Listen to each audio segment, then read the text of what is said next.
માથા ઉપર બે હાથ જોડેલા આપણે નાસ્તો કરવો તો પ્રાર્થના બોલવી પડશે ને।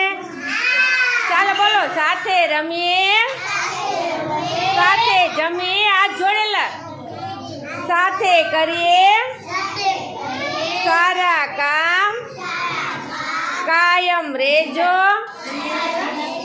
આપણી સાથે, ઘટ ઘટ વસતા હો અલ્લાહ હો ભગવાન। ચાલો સરસ બોલો, સાથે રમીએ, સાથે જમીએ, સાથે કરીએ સારા કામ, કાયમ રેજો આપણી સાથે, ઘટ ઘટ વસતા હો અલ્લાહ હો ભગવાન। ચાલો સ્ટાર્ટ કરી દો બધા, હવે નાસ્તો કરવાનો।